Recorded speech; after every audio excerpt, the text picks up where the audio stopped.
1500 jabe Juruacuiri Omaen jabe Geta Orequai. Eta Imanguaré Oguereco Oiquawa Omombe Uama. A Eguibe a Impebe Onyembombe U Etava Quere Oicha colonizadores. A Eguibe a Impebe Onyembombe U Quere Oicharam.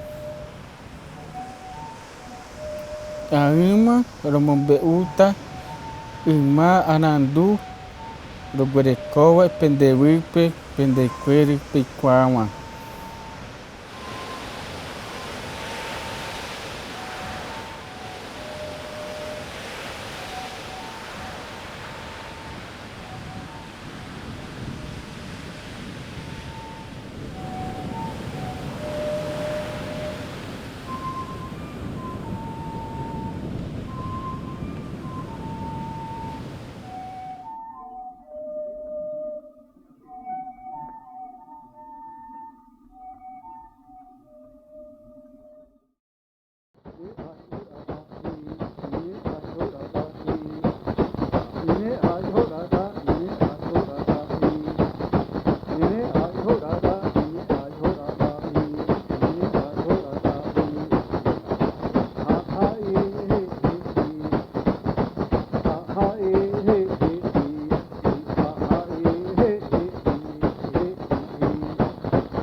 Um momento histórico, né, que para o não indígena ele vê como uma descoberta, né?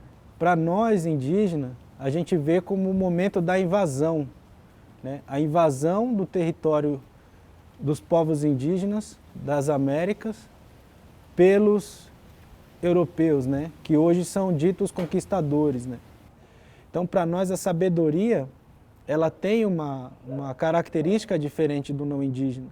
Porque se hoje se fala em descobrimento, se hoje se fala em Pedro Álvares Cabral, não se fala a história contada, se fala a história escrita. Então, na escritura, quando escreveram a história do Brasil, o índio não fez parte dessa escritura. Não foi o índio que escreveu a sua história, foi o branco não indígena que escreveu a história que ele achou melhor contar. Então, nesse sentido, nós, povos indígenas, temos uma forma de ter a nossa sabedoria que é aprendendo, ouvindo, tendo essa atenção de conhecer, de ouvir os mais antigos. Essa história que vale, é a contada pelas pessoas.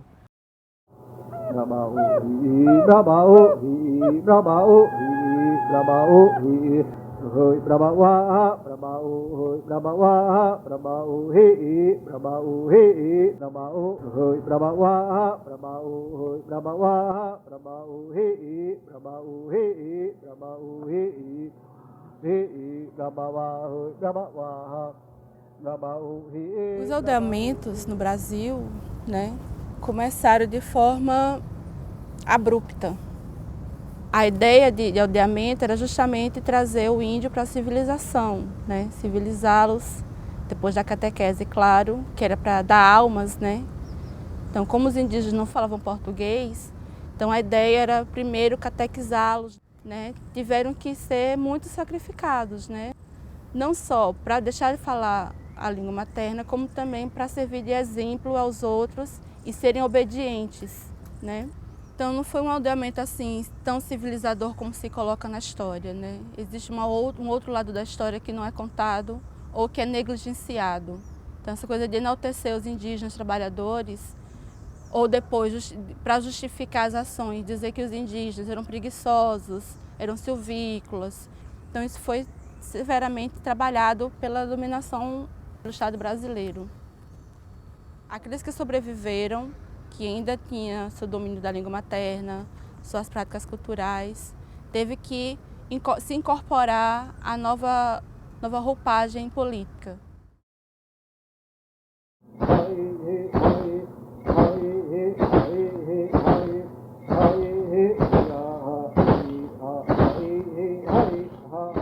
O Marechal Rondon ele tinha esse modelo de vida que era o indígena ser integrado à sociedade, né? Se transformasse no brasileiro.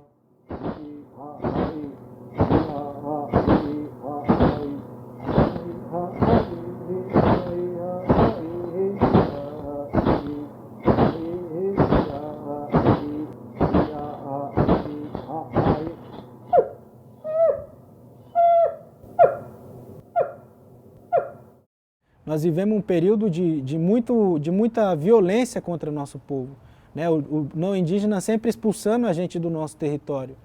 Os guaranis sempre se locomoveram, né? Tiveram sua migração tradicional, né? Que isso faz parte da nossa cultura. O território vasto da migração, das caminhadas, né? Com a invasão, esse território ficou cada vez mais difícil da gente conseguir manter essa cultura. Mas o Marechal Rondon, ele ajudou a definir, né, os espaços onde os guaranis caminhavam para que fossem constituídas essas terras. Mas por conta desse modelo, né, e a criação até do SPI, Serviço de Proteção ao Índio, né, que foi criado pelo Marechal Rondon, acabou sendo apropriado de uma forma muito oportunista, né, pelos militares brasileiros. Então foi o SPI também que contribuiu para que houvesse muitas atrocidades, porque o indígena era visto como incapaz, o indígena era visto como não dono de direito, ele não podia se representar como indígena. E nessa do não indígena falar por nós, povos indígenas, eles que negociavam o nosso território, né? Negociavam a saída, tiravam os indígenas dos seus territórios para que entregasse para o Estado brasileiro.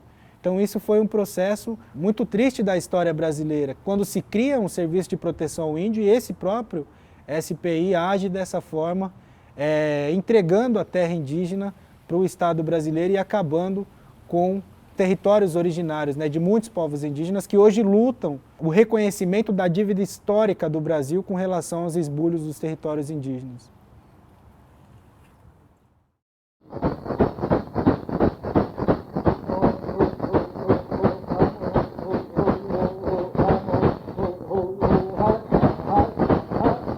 A primeira Constituição Federal Brasileira, ela não mencionou sequer a existência dos povos indígenas no Brasil. Só em 1934 que a Constituição começa a mencionar a existência dos povos indígenas e coloca algum direito de indígena dentro da Constituição. O que diz a Constituição é que o indígena tinha como direito a integração, nada mais do que isso. Getúlio Vargas leva a civilização ao Brasil Central. Sobrevoando as zonas dos índios chavantes, ele examina o local onde se fixou a primeira povoação, entre os rios da Morte e das Garças.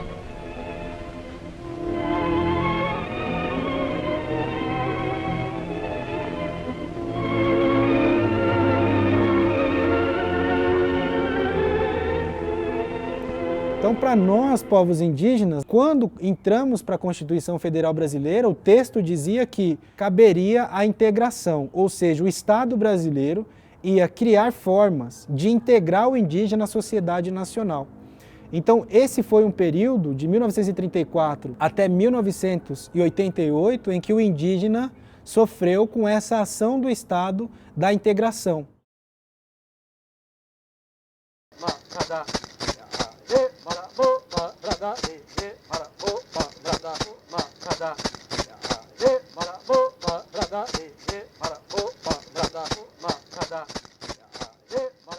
O modelo desenvolvimentista do período da ditadura militar foi onde houveram as atrocidades tão cruéis quanto o período da invasão. A revolução chega à selva. Cada árvore que tomba escreve uma história bem diferente das que povoavam a terra dos sacis pererês, iaras e cobras grandes. Na arrancada do trator, apaga-se a lenda que some, envolta numa outra magia, a magia do desenvolvimento. É a nova Amazônia que surge, fazendo nascer de seu ventre verde a Transamazônica. Então esse modelo era colocado em prática com a violência. Então foi aí que milhares de indígenas foram assassinados. A figura das lideranças indígenas, dos caciques indígenas, dos representantes indígenas eram assassinados, eram torturados, eram presos. No Brasil existiam cadeias para indígenas, né, no período da ditadura militar. Se fala na morte de vários brasileiros que lutaram pela liberdade do país, mas não se fala milhares de indígenas que foram exterminados na Amazônia com bomba, com tiros de metralhadora, com todo tipo de atrocidade e nunca foram sequer registrados, né, essas atrocidades. Então a ditadura militar foi um processo em que para o não indígena ficou identificado como golpe militar, mas que para nós foi mais uma continuidade de atrocidades e violência contra o nosso direito. Esse modelo integracionista de não reconhecer o território indígena para que o indígena perdesse a sua identidade cultural, ainda hoje é colocado em prática pelo governo dito democrático.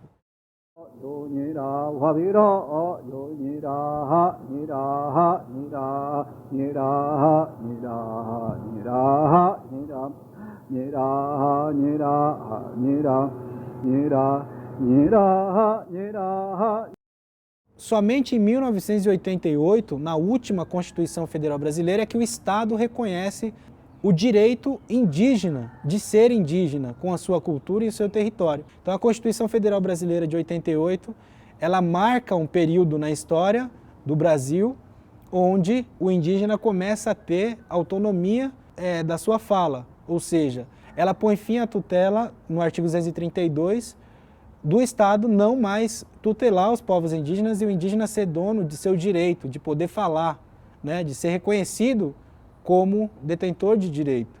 Então, a Constituição de 88, ela prevê a demarcação de terra, ela prevê o reconhecimento da dívida do Brasil com relação aos povos indígenas e garante o direito indígena de reproduzir a sua língua, a sua cultura, a sua forma tradicional de vida.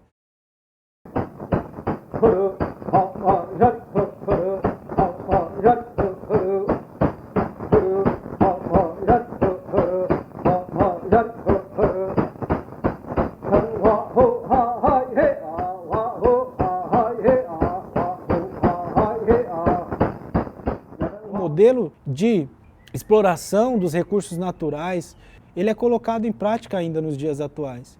O Congresso Nacional, hoje, nos dias de hoje, é composto majoritariamente por uma maioria ruralista. São os responsáveis por projetos de lei que tentam de acabar com o direito conquistado dos povos indígenas de ter os seus territórios, né, e de ter a sua liberdade.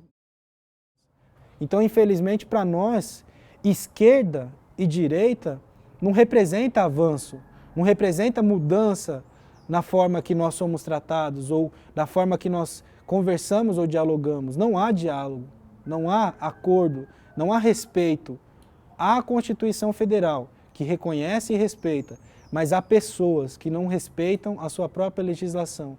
E são essas pessoas que constituem tanto a esquerda quanto a direita brasileira, que infelizmente, por mais que fossem governos socialistas, democráticos, ditos democráticos, esse modelo de democracia nunca foi respeitoso com nossos povos indígenas.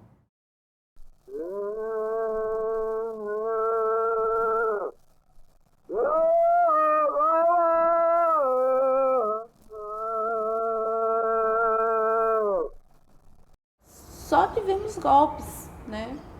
A história mostra uma coisa que não foi contada conosco. Não houve participação de indígenas nessa história para contar a nossa versão. A participação que se tem, as imagens que se tem, que foi colocado para justificar a matança. Selvagens, bárbaros, canibais, violentos, preguiçosos. E, na verdade, em nenhum momento, nenhuma dessas pesquisas voltou para os povos indígenas para saber, é isso?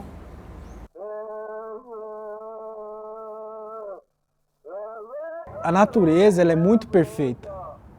E se você cortar uma árvore e você deixar a raiz dela no fundo da terra, aquela árvore vai brotar e vai nascer de novo. Eles podem ter cortado as folhas, ter cortado os galhos, pode ter cortado até o tronco da nossa árvore, mas a raiz está viva. Nós somos a raiz da história. Então nós, como a raiz, nós vamos sempre brotar com uma força nova e com uma vida nova. Porque é assim que foram no passado nossos avós e é assim que nós somos hoje. A raiz que continua viva, brotando dessa terra que é sagrada.